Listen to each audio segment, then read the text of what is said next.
কেমন আছেন সবাই? আশা করি ভালো আছেন। আমরাও ভালো আছি। তো আজকে একটু সকাল, সকাল খাওয়া-দাওয়া করে বের হয়ে গেছিলাম একটু বেবিকে নিয়ে ঘুরবো। আসলে ঘুরবো মানে এটা বেবির উদ্দেশ্যেই আসলে যাওয়া। অনেকদিন আগে থেকে প্ল্যান করতেছিলাম যে ওকে নিয়ে একটু চিড়িয়াখানা যাবো। তো আসলে সময় সুযোগ ওইভাবে হয়ে উঠতেছিল না। তো বাসায় আবার গেস্টও ছিল মানে আমার বড় যা ছিল, ওর একটা ছেলেও আছে। তো ভাবলাম যে ওদেরকেও একটু ঘুরতে নিয়ে যাই, সাথে আমাদেরও একটু ঘোরা হবে। অনেকদিন আসলে ওইভাবে বের হওয়া হয় না। তো আসলে এই যে এটা ছিল শুক্রবার ছুটির দিন। আর ছুটির দিনে রোড অবশ্য ফাঁকা ছিল মানে জ্যাম ছিল না, কিন্তু চিড়িয়াখানায় অনেকটা ভিড় ছিল। মানে লাইন ধরে টিকিট কাটতে হচ্ছিল, আবার লাইন ধরেও কিন্তু গেট দিয়ে এন্ট্রি করতে হচ্ছিল। তো যাই হোক এরপরে আমরা ঢুকলাম চিড়িয়াখানা। তো চিড়িয়াখানা তো অনেক বড়, কম বেশি আমরা সবাই জানি। আসলে হ্যাঁ, ঘুরে শেষ করা যায় না।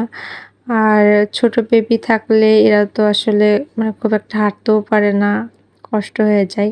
হয়তো কিছুক্ষণ হাঁটে, আবার কিছুক্ষণ বারবার বলে যে কোলে উঠবো।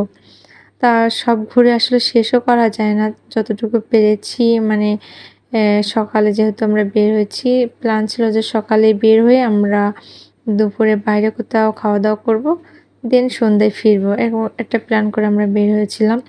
তো সেভাবে আসলে আস্তে, আস্তে আমরা অল্প, অল্প করে দেখতেছিলাম চারিদিকে আর ঘুরতেছিলাম।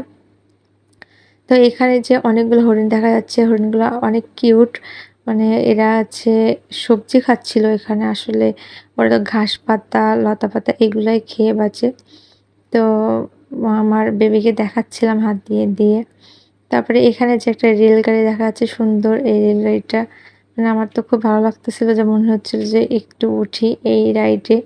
কিন্তু আসলে আমার বেবি অনেক আছে মানে চঞ্চল, ও আসলে ওইভাবে বসবেও না।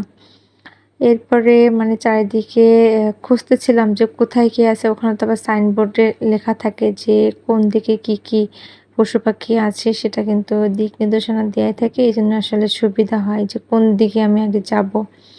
তো এখানে যে ঘোড়াটা দেখা যাচ্ছে, ঘোড়াটা ধরার জন্য আমার বেবিটা খুব মানে চাচ্ছিল যে ওর গায়ে একটু হাত দিবে বা ওর মুখে একটু হাত দিবে বারবার। বলছিল যে ওর মুখে এই যে হাতও কিন্তু দেখা যাচ্ছে ওর, মানে ওর মুখে হাত দিতে যাচ্ছিল বারবার। কিন্তু আমার অবশ্য একটু ভয় লাগতেছিল যে ঘোড়াটা না আবার দাঁত দিয়ে আবার ওকে কামড় দিয়ে দেয়।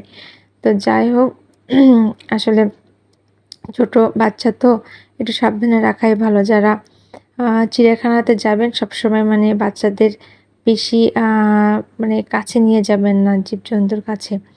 ঠিক আছে?